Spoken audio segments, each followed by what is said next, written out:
Activity ऐसी है, जितना जितना अपने सतगुरु के प्रति प्रेम श्रद्धा होगी, उतना उतना ही आपको बहुत कम माइनर सी शक्ति लगानी पड़ेगी, बहुत माइनर सी, क्योंकि लॉ ऑफ ट्रेडिशन काम करती है। कहाँ गुरु अपना रूप बना ले। मोक्ष से आए हैं और वो हमारा कल्याण करने के लिए आए हैं। वो इस 8 अरब में क्यों भटकेंगे? ये दिमाग में मेरे चल रहा था और मैंने ग्रुप में भी यही वाली बात अभी साझा की थी।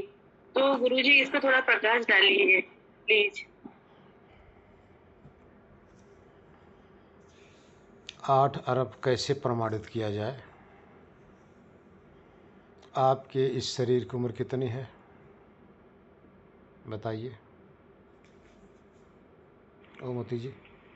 100 साल एवरेज, 2 साल माननी है वैसे, और एवरेज 70 साल कहते हैं भारत सरकार में। नहीं, आपने गुरुजी 25 वर्ष का बताया था ना। आपके इस शरीर की आयु कितनी हो चुकी है प्रेजेंट में? मेरी 58 साल कंप्लीट हो गए। जी जी, 58 ईयर्स। अब आप आगे लगाइए। आपकी ये शरीर जब से जन्मे, कितने आपने कपड़े चेंज किए आपको याद है? नहीं गुरुजी। और कपड़े जब पहने थे उस समय क्या रौब होता है, नया कपड़ा मिल गया, और पुराना जब हो जाता है तो आप फेंक देते हो, कभी रोते हो और कभी गिनती किए अच्छा हो? ही लगता है, फेंकने में तो अच्छा लगता है गुरुजी, लेकिन कभी गिनती किए हो कितने हो गए? इसी प्रकार से आप आत्मा की ये जो शरीर है कपड़ा है, लेकिन उस कपड़े में इस कपड़े में थोड़ा सा फर्क ये है कि इस देह रूपी कपड़े में जब आप रहते हैं तो जितना मर्जी मैला हो जाए कपड़ा, जितना गंदा हो जाए, बदबूदार हो जाए, जर्जर हो जाए, रोग से ग्रस्त हो जाए, लेकिन इस कपड़े के छोड़ने की न छोड़ने की लालच बनी रहती है। कितने लालची है आप लोग। तो जब आप कपड़ा छोड़ देते हो तो इस कपड़े की याद नहीं रहती। जैसे आपने शरीर के ऊपर कपड़ा पहना और आप उसको फेंक दिए, तो साल 2 साल के बाद में तो आपको पता नहीं कितने फेंके हो, कहाँ से बनवाए थे, कहाँ से मिला था। इसी तरह से जब आप इस देह रूपी कपड़े को फेंक के जाओगे, जब नए कपड़े के साथ आप इस संसार में फिर वापस आओगे, तो उसी कपड़े का अहंकार आपको लग जाएगा। उस अहंकार से अहंकारित हुई आत्मा पुराने को सबको भूल जाता है और उसी में फिर निमग्न हो जाता है। क्योंकि अब आपके सामने एक और रहस्य खोल दूं, जो ये हमारा स्थूल मन है ना, इस समय जो प्रेजेंट में काम कर रहा है, ये वहाँ नहीं जाता। पुनर्जन्म में ये मन नहीं जाता।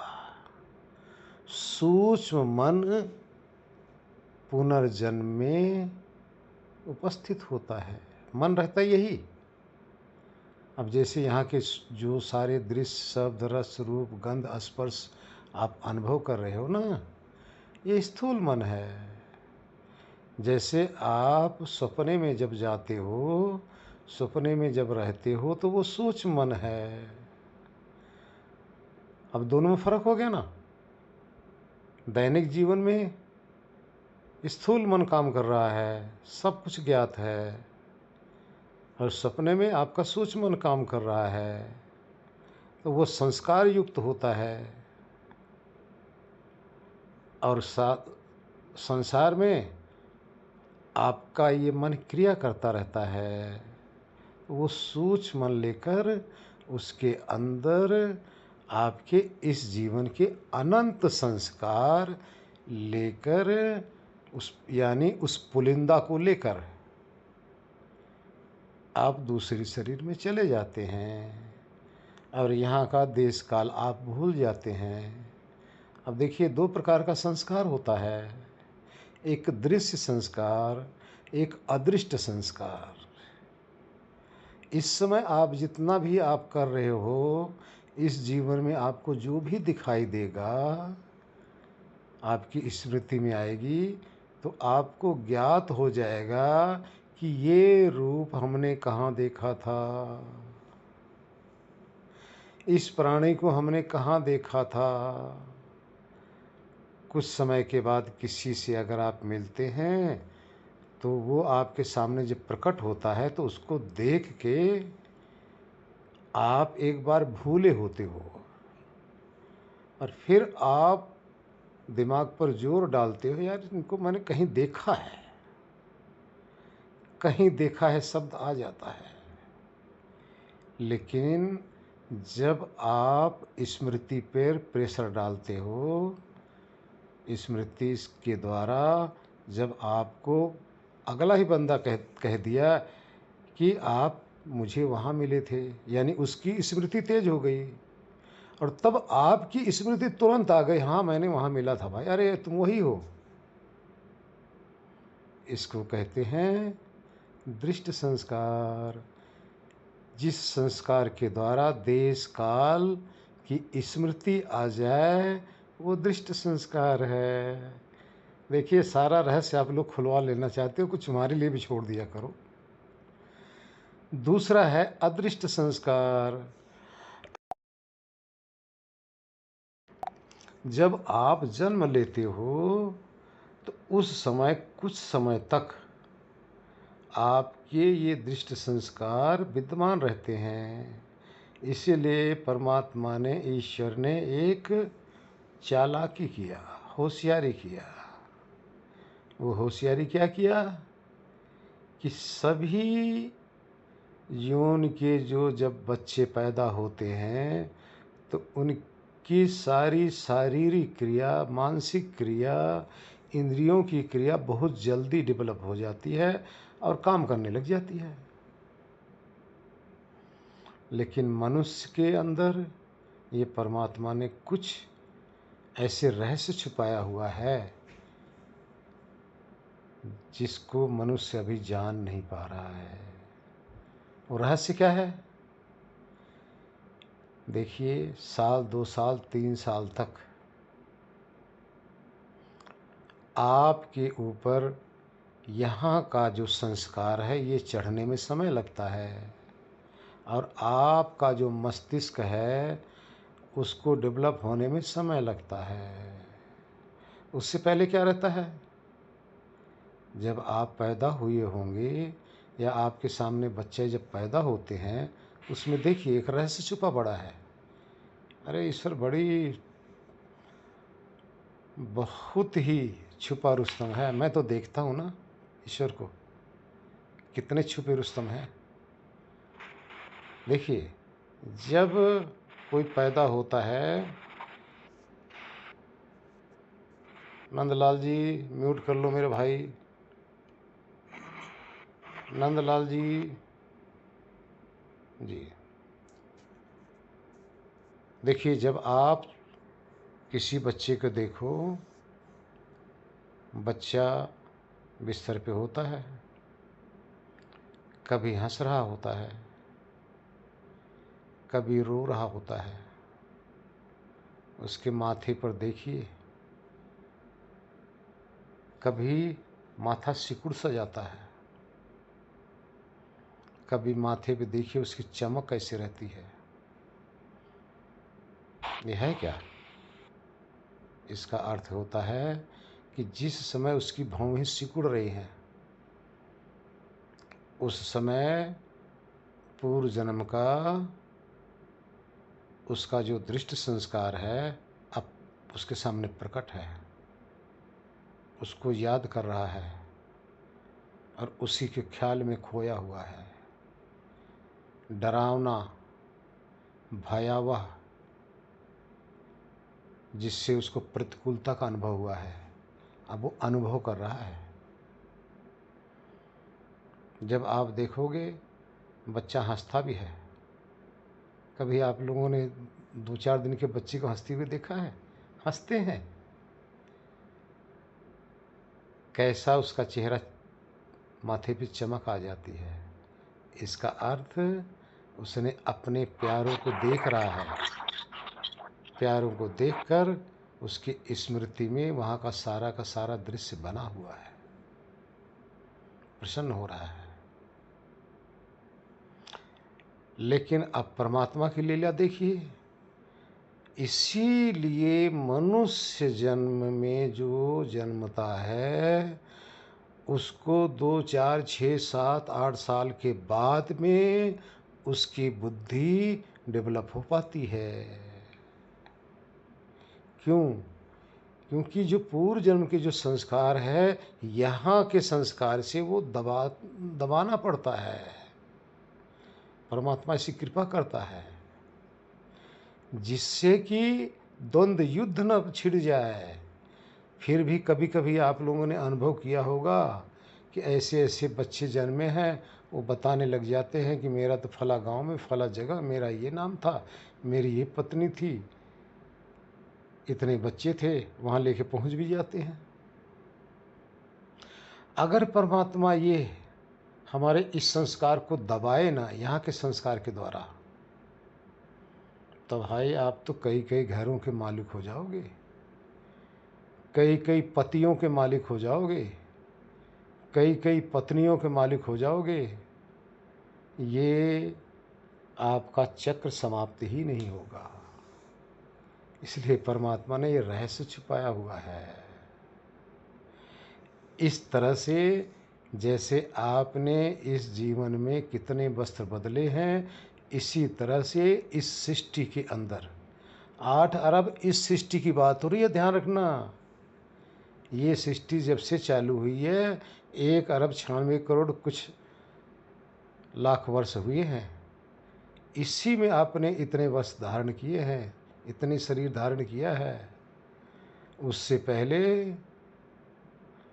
ब्रह्मा का एक रात्रि थी, उसमें सब प्रलय अवस्था में थे, आप भी हम भी सब।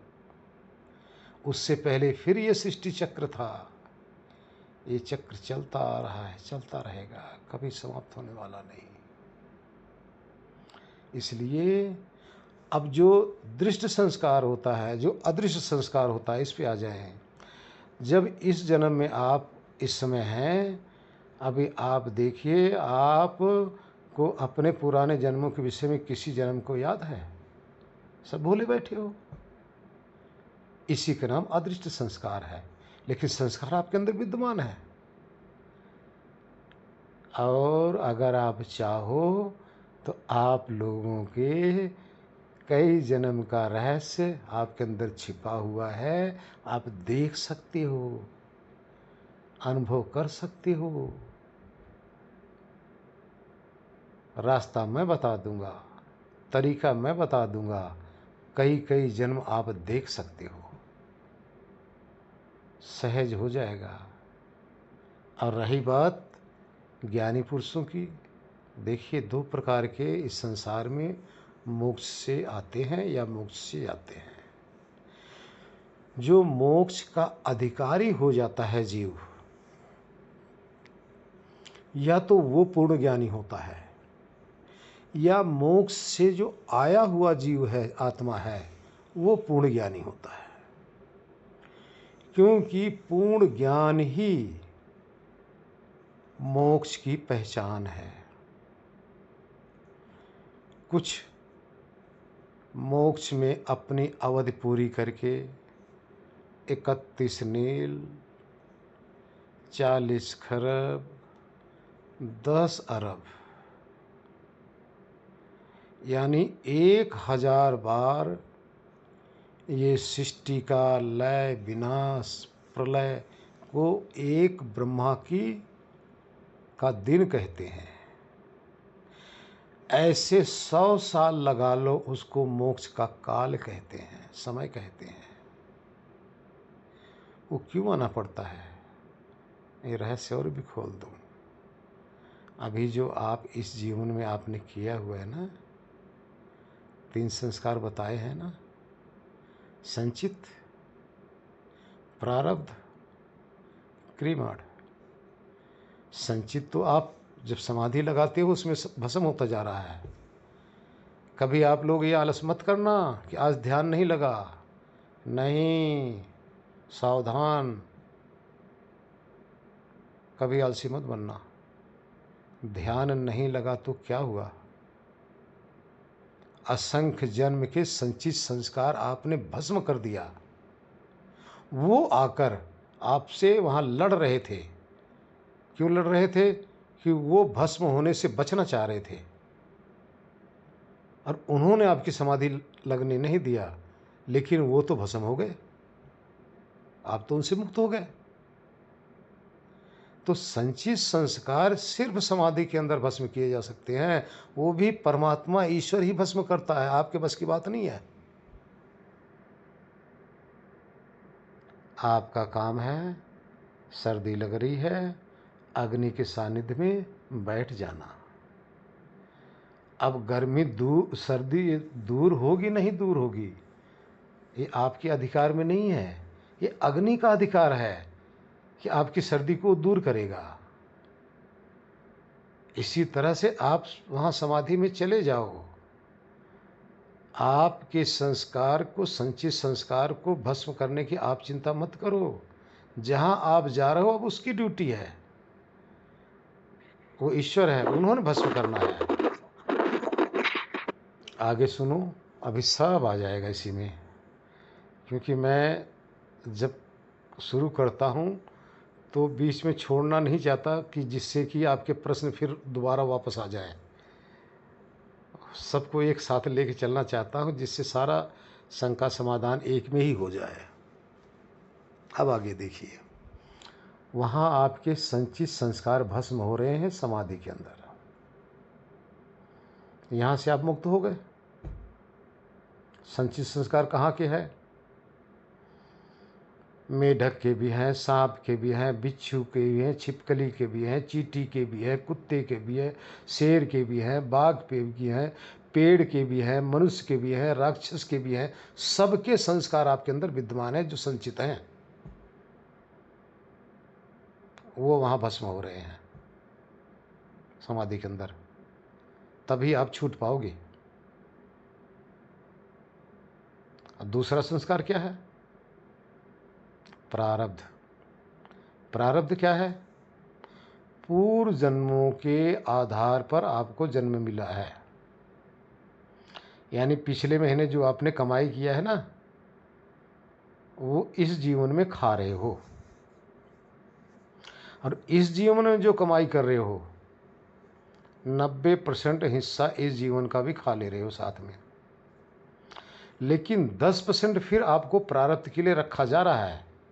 जब से आपने जन्म लिया है 10% अभी बैलेंस आपका बचा हुआ है। ये जो बैलेंस है ये आपके अगले जीवन के लिए तैयारी की जा रही है। अब आपने प्रारब्ध यहाँ भोग ले रहे हो, जिस दिन प्रारब्ध खत्म होगा उस दिन आपकी सांस नहीं चलेगी। चाहे आत्मज्ञान कर लो, चाहे परमात्मा ज्ञान कर लो, जो मर्जी कर लो, आपकी सांस रुकने वाली नहीं है जब तक प्रारब्ध समाप्त नहीं होगा। अब प्रारब्ध से तो ये शरीर की अवस्था आपकी टिकी हुई है, संचित से आप वहाँ भस्म कर रहे हो। अब एक बात बताइए, इसी प्रारब्ध के कारण से आप यहाँ भी तो कर्म कर रहे हो। यहाँ जो कर रहे हो, अब आप समाधि प्राप्त कर लिए, उसमें सब आपने आग लगा दिया सारे संस्कारों के अंदर। अब बचेगा क्या? बचेगा ये कि इस जीवन में जन्म से जो आपका 10% बैलेंस बच रहा है ना, जो पुनर्जन्म का कारण हो रहा है। अब यहाँ गौर कर लेना, मोक्ष में चले भी जाओगे ना, यही 31 नेल 40 खरब 10 अरब के बाद में फिर आपको देवता बनकर, ऋषि बनकर उस परमात्मा का मैसेंजर बनकर इस धरती पर फिर आना पड़ेगा।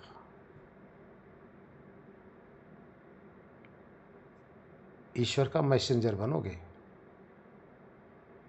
क्योंकि आप मोक्ष से आ रहे हो, आप शुद्ध हो, जरा सा भी आपके अंदर गंदगी नहीं है। ऐसा आत्मा आकर उस परमात्मा का ज्ञान का बखान करता है, वितरण करता है। ये दो प्रकार के इस संसार में मोक्ष जाने वाला और मोक्ष से आने वाला, दो प्रकार के ज्ञानी प्योर होते हैं।